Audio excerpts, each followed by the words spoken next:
থাকে তাদের মানে যত ঘুর পেজ করে মানে যত কি করবে জটিল প্রশ্ন করে আটকানোর চেষ্টা করে।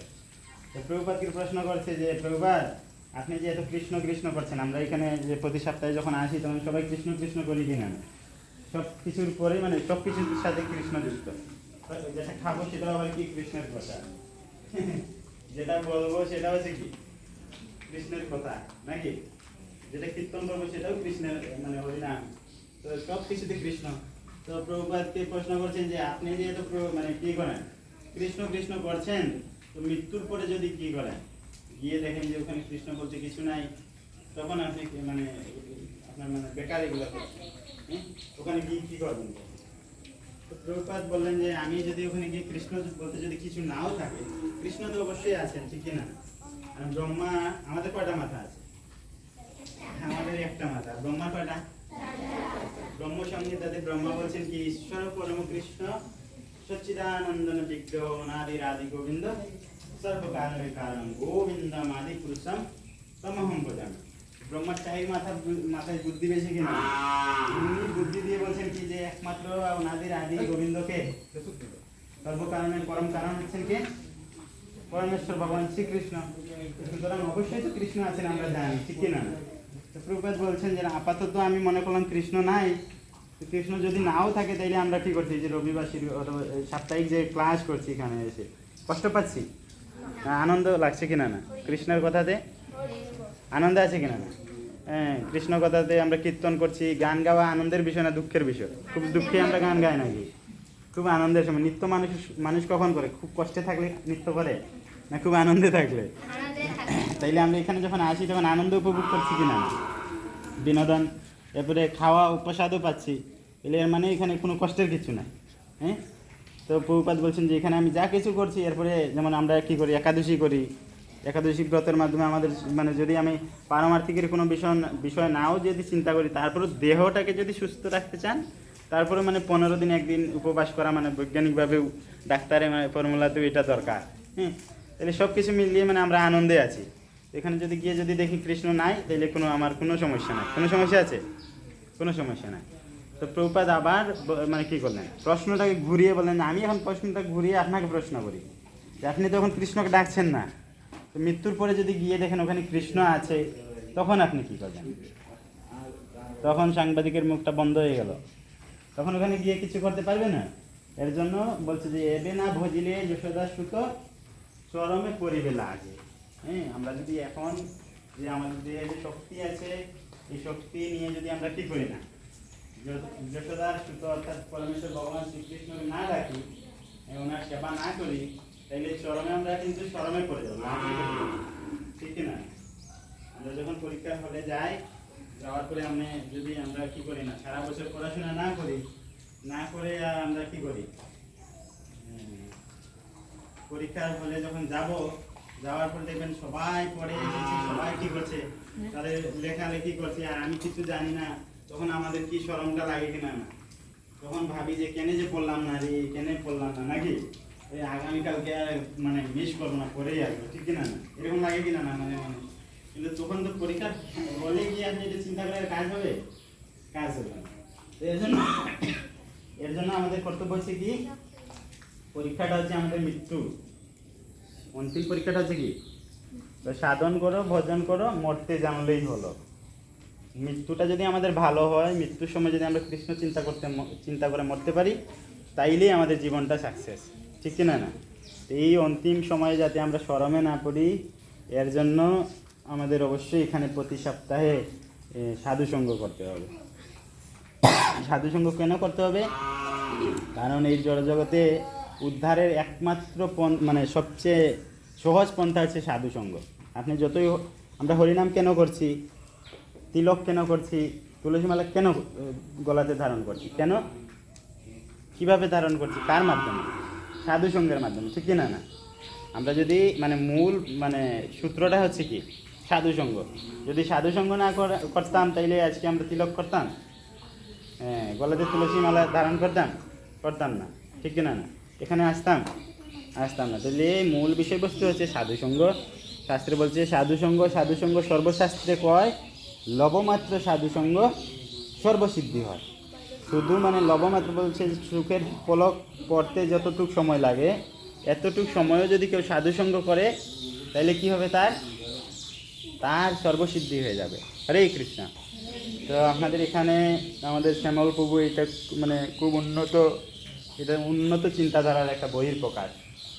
আমরা উন্নত চিন্তা মনে করি যে একটা ভালো গাড়ি, একটা ভালো বাড়ি তৈরি করা, এইরকম কোনো কিছু, ঠিক কিনা না? একটা হাসপাতাল তৈরি করা, একটা হাই স্কুল প্রতিষ্ঠান তৈরি করা, এগুলাকে আমরা মনে করি যে মানে মানুষের উন্নত চিন্তাধারা।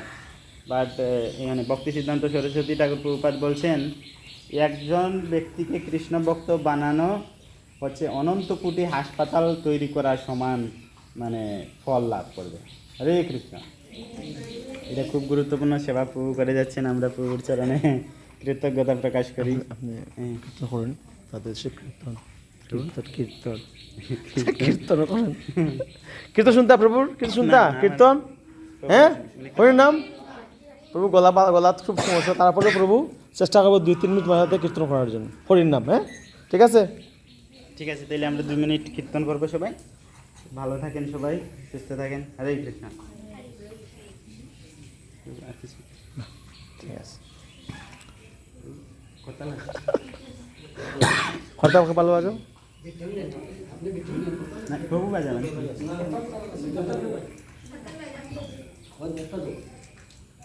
আর এখানে আমি অনুরোধ করবো এইভাবে আপনারা যারা গার্জিয়ান আছেন সবাই এইভাবে সহযোগিতা করবেন।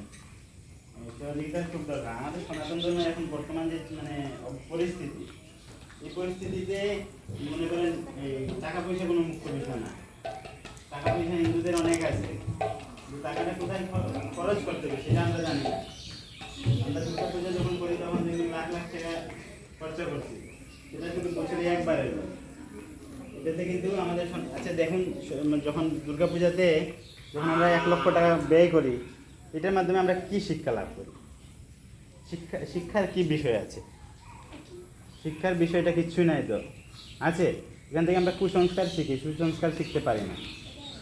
এই কথাগুলো একটু মানে আমাদের সমাজে আনইজি লাগবে। কারণ হচ্ছে কি, সমাজে আমরা যখন পূজা করি তখন কিন্তু এগুলো মানে কি করি না, শাস্ত্রীয়ভাবে করি না। শাস্ত্রীয়ভাবে যখন করবো তখন কিন্তু এটা আবার শিক্ষার বিষয়ে পড়বে। ঠিক আছে, আগে তাইলে আমরা এইভাবে আপনারা সহযোগিতা করবেন। শেষ সময় আমরা একটু হরিনাম করি,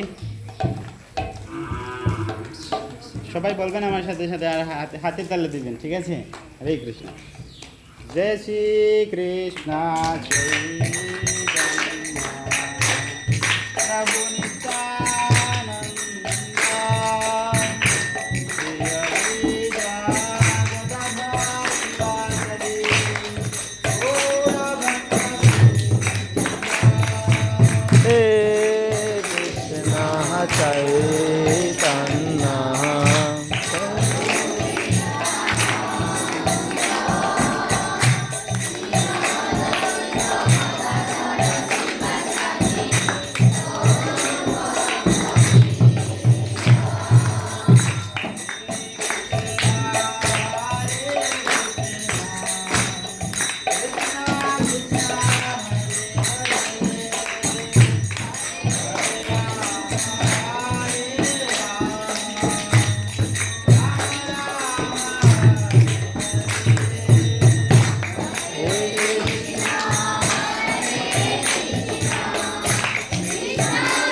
হরে